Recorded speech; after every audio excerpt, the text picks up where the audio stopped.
The story begins by showing a group of soldiers on a mission. However, the mission fails and they are sent back home. Now the scene shifts to 3 days later in Miami, where we see a school. Inside the school, some students are fighting with each other. Just then a teacher arrives and breaks up the fight. Among the teachers is Jenny, who ends up in a heated argument with Juan, the leader of the group of misbehaving students. During the argument, Juan threatens to kill her. Later, we see Jenny going to the school principal, Mr. Clot, to complain about Juan. But Clot tells her that without any proof he can't punish Juan. That evening, while Jenny is on her way home, Juan and his friends misbehave with her. She somehow escapes and reaches home safely. Inside the elevator, she meets her boyfriend, Smith, and is thrilled to see him. She asks what he's doing there and whether he's supposed to be on a secret mission. Smith tells her that the government has retired him. At this point, we learn that Smith was one of the soldiers shown at the beginning of the movie. The next day, Smith, while looking for a job, meets a man named Wilson, who tells him that he needs a soldier to deliver some cargo safely to a location. But Smith quickly realizes that Wilson is a drug dealer. He tells him, "You don't need a soldier, you need a killer, and I'm not doing it." Meanwhile, Jenny is out jogging when she is suddenly attacked. She falls to the ground, and just as the attacker is about to strike her, Smith arrives and saves her. The scene shifts to a hospital room where Smith and Jenny are now together. When Jenny regains consciousness, Smith tells her that her leg is broken, and she will have to stay in the hospital for a few days. Hearing this, Jenny blames the incident on those same school kids. She asks Smith to call Miss Joanna and arrange for a substitute teacher for a week. Smith agrees, but instead he calls a friend and asks him to create a fake teacher certificate. Smith wants to go to Jenny's school himself to find out what's really going on. The next day, Smith goes to Jenny's school disguised as a substitute teacher. The school is chaotic. Students are roaming around aimlessly. Smith meets Principal Clot, who gives him his class schedule. Smith heads to his first class, but the classroom is in complete disarray. Some students are dancing, some are shouting, and others are just chatting away. Smith walks in, turns off the music, and announces to the class that he is Miss Jenny's substitute. During his first class, the students give him a hard time. They don't listen to him at all and continue creating a ruckus. After class, Smith goes to the library, where he meets the English teacher, Doll Sherman, and the librarian, Hannah Dillon. Smith starts asking the teachers if they have any idea who might have attacked Jenny. Doll tells him that Jenny was trying to get Juan Lucas transferred from the school. Juan is the leader of a group called KD, and he was the one who had threatened Jenny. But because there was no proof, Principal Clot never informed the police. Later, Smith goes to meet Principal Clot again and asks to see Juan Lucas's file. The principal refuses and says, "I don't give out student information to temporary employees." Smith notices that Principal Clot is wearing an expensive watch, much too luxurious for a school principal. Clot, on the other hand, notices a scar on Smith's hand, which makes him suspicious. He starts asking Smith about his background. Smith responds by giving his fake educational qualifications as arranged earlier. Now, both Smith and Principal Clot are watching each other with growing suspicion. Now the scene shifts once again and we see Smith meeting with his old friends. At that moment, his friends are practicing shooting at a range. Smith tells them that he feels like something is wrong at the school, and they should all stay alert. The next day, we see Smith's friends disguised in different get-ups, working around the school premises to keep watch. Once again, Smith goes to take a class. This time, he catches some students carrying weapons and he even physically disciplines a few of them. As a result, the rest of the students start sitting quietly and paying attention in class. When Principal Clot finds out, he tries to verify Smith's background. He discovers that Smith supposedly studied at Harvard University. This confirms that it's the fake identity Smith's friends had created for him. We then see Jenny, who has been in the hospital for a few days due to her leg fracture, finally returning home. As she arrives, she finds a pile of postcards waiting for her. One of them is from the student responsible for planning her attack. Seeing it makes her deeply upset.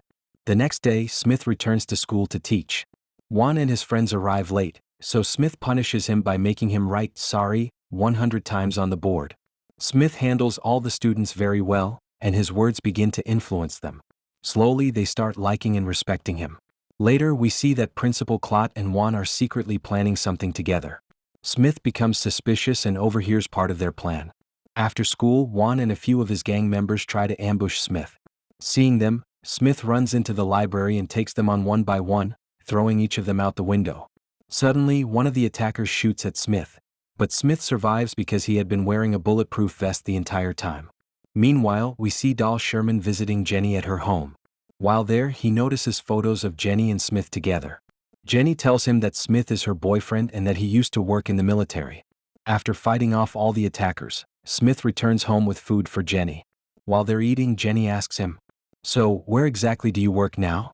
Smith replies, "I'm working a job as a watchman." Jenny looks at him and says, "I know what you're really doing. Sherman came to visit me today. He told me everything." On the other side, we see Smith's friends following Juan. Juan visits a fruit shop, where he meets a muscular man, the same one who had attacked Jenny at the beginning of the story. Juan hands him something and then they go their separate ways. Back at home, Smith tells Jenny that the problem at school isn't just about Juan and his gang. He suspects there are also drug dealers involved. Hearing this, Jenny becomes angry.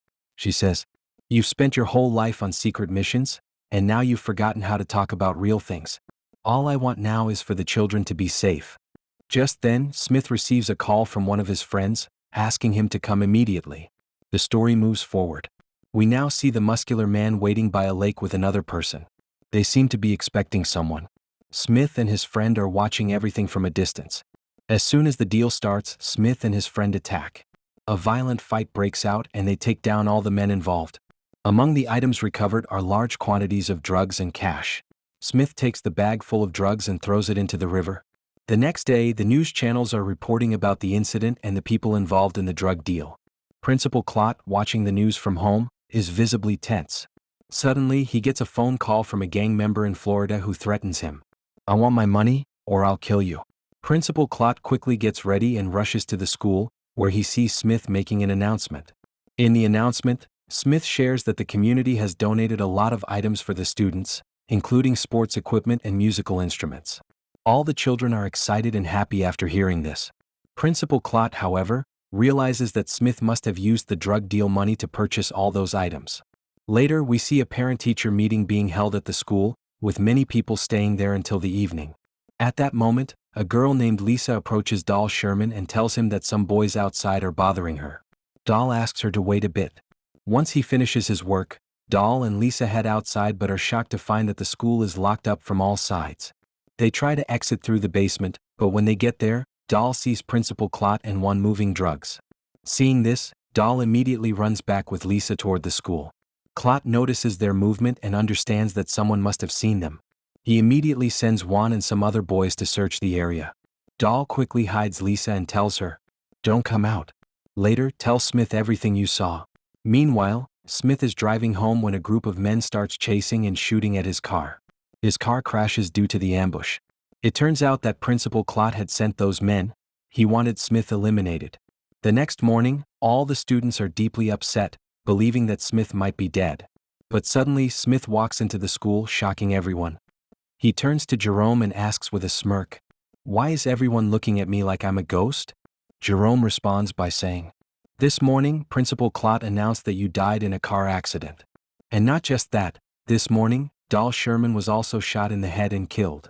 Hearing this, Smith tells Jerome to take over his class for the day because he just remembered something very important he needs to do.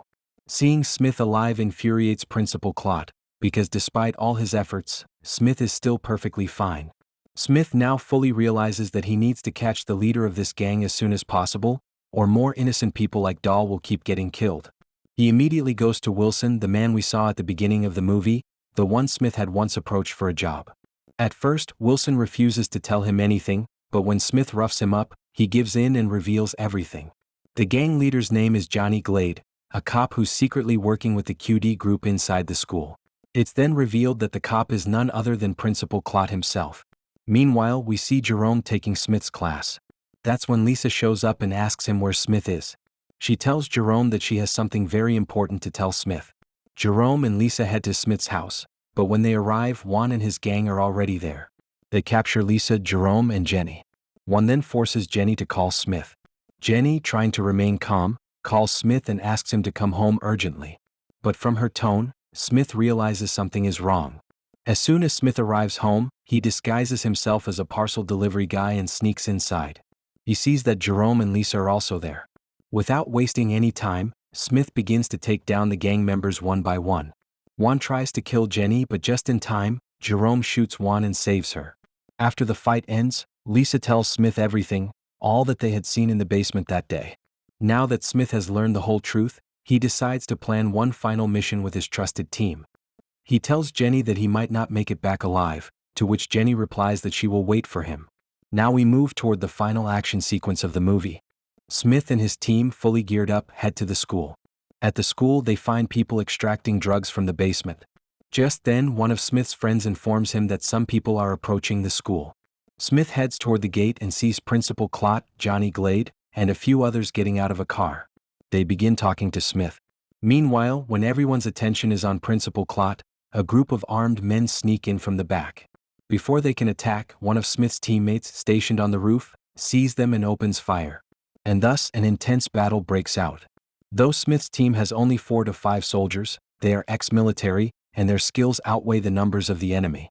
As they take down many enemies, Smith's teammates begin falling one by one.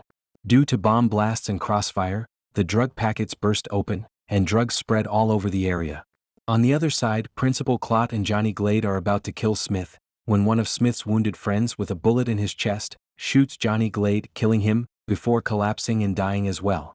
Now Principal Clot asks Smith, "Who are you really working for?" Smith replies, "Even if I told you, you wouldn't understand." And with that, Smith shoots and kills the principal. After an exhausting night of battle, Smith walks to the school gate and sees that one of his friends is waiting for him. Smith asks, "What about the others?" His friend replies, "No one else made it."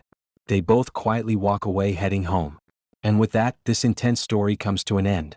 For now, that's the end of this story. But we'll definitely meet again with another new and thrilling tale. And as always, thank you for watching.